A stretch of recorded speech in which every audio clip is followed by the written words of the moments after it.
3,500 human lives, but loses one or more entire species of animal or plant life. At least 27,000 species per year, according to the African Conservancy. Have you been out in the country, the real country, where human life is scarce and the air is clean? Did you see horses grazing or birds freely soaring? I did.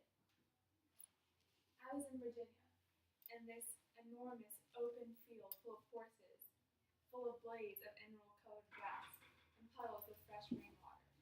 The horses were free, the birds natural. In an article Where the Wild Things Are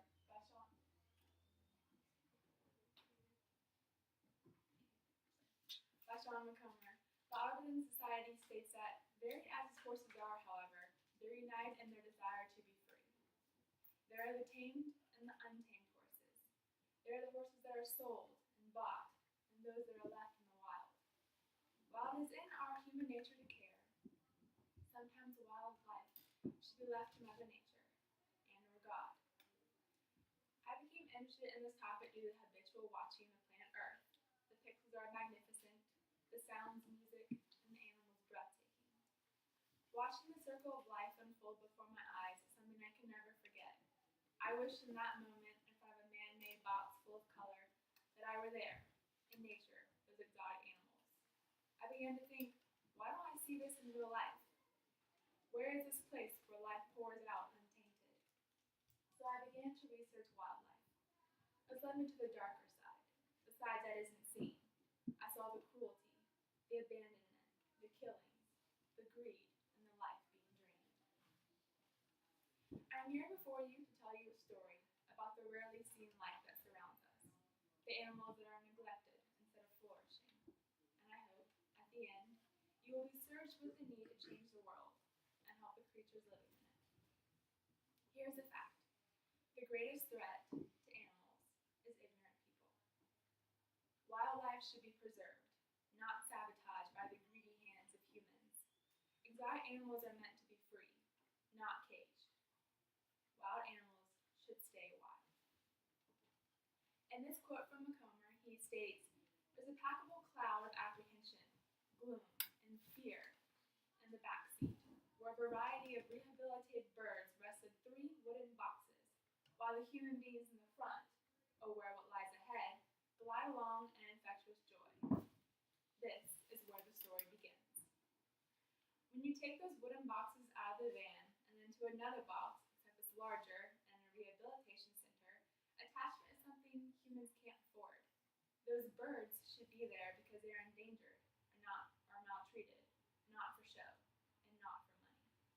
A wildlife rehabilitator and expert, Larissa Ricketts, states, "I've never had an animal look back, but it is our job to never let them get attached to us.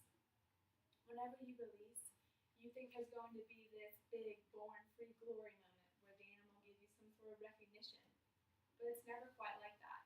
These animals are meant to be free. When the sun rises in the morning at the center, the sounds of restless animals emanate from every corner," says Larissa. Animals are in need, but sometimes the best intentions aren't enough to prevent suffering. These centers shouldn't be about human needs, but the individual animal's needs. Now, let's diverge onto the darker side, the suffering of the wildlife. Richard Dawkins, an evolutionary biologist, writes, "The total amount of suffering per year in the natural world is beyond all decent contemplation. Wild animal suffering is nearly invisible to us. I mean, how often do you really think about wildlife in your occupied hours of nothingness? We may see animals freely roaming, but do you see their pain, their loneliness?"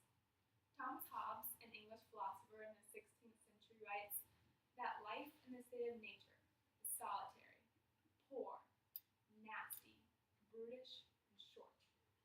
He is referring to us, to human life. However, this description can also be fitted to the lives of animals. You may look at those birds in their cages and feel sympathy, but oh, don't worry. The center's walls are painted blue with deep green wisps to resemble grasslands. You continue walking down the halls. Are you any more enlightened? No, probably not. They are just birds after all, right? Wrong. These birds are going extinct, but you don't know that. You think wild animals do not need help from us in the struggle for survival? You're right.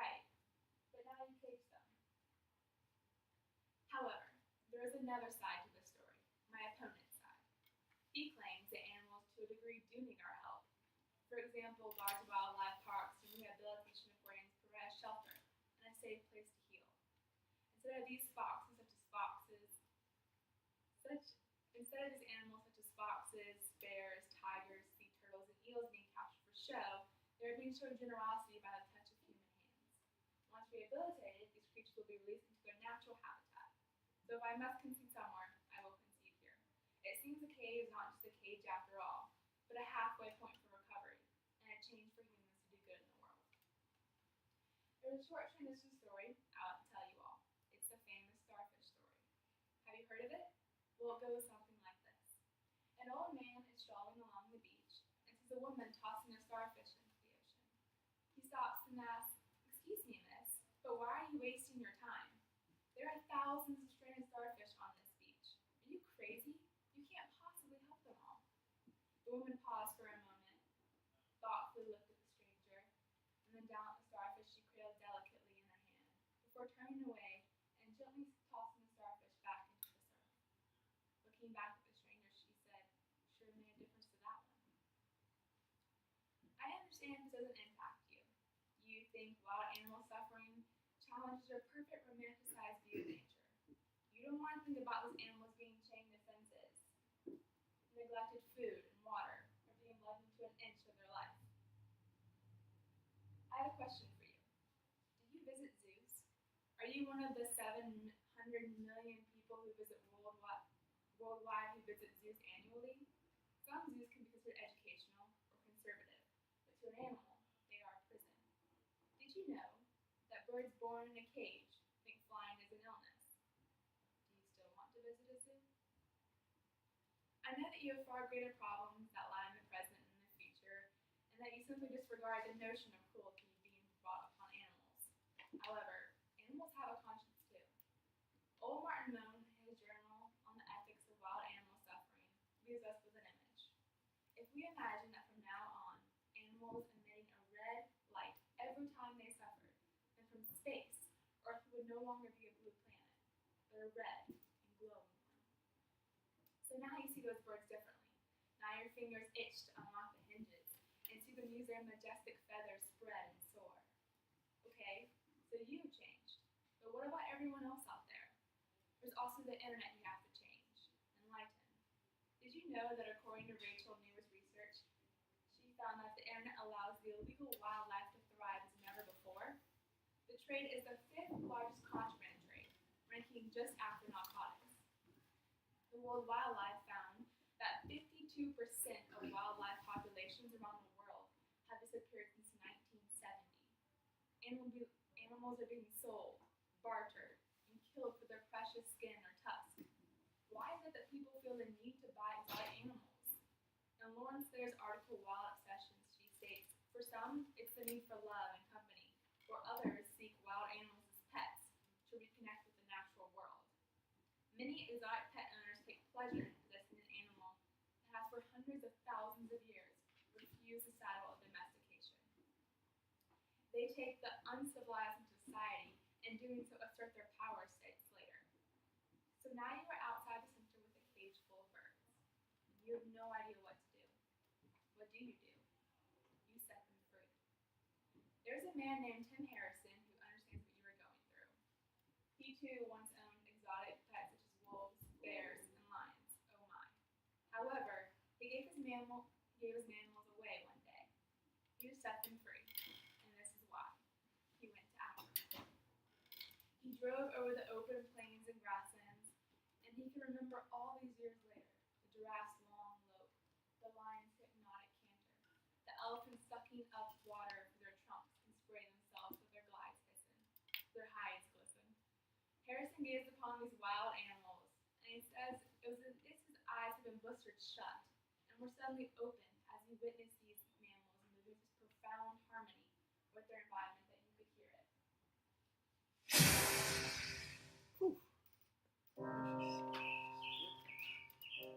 A rhythm, a pulse, a roar. This, Harrison suddenly realizes how wild animals are supposed to live. They're not supposed to live in Dayton or any other suburb or city. They are creatures in and of the land.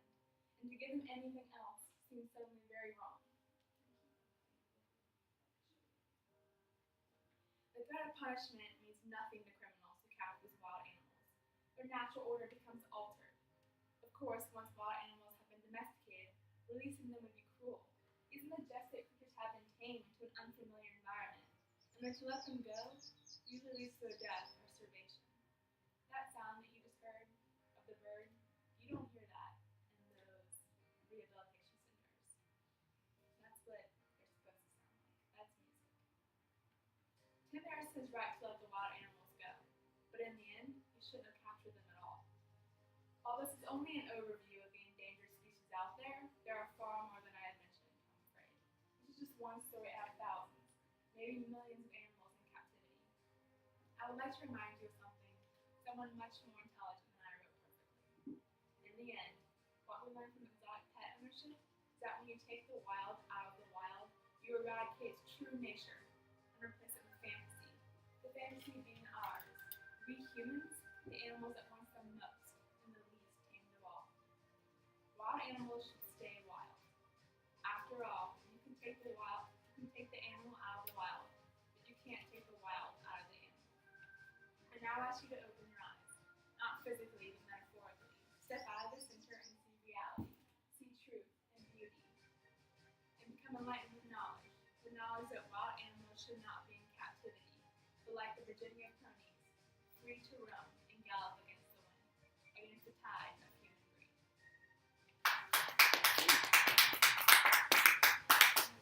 That's cool. That's cool. I just get to go after that. That was like, That's cool. whoa. He's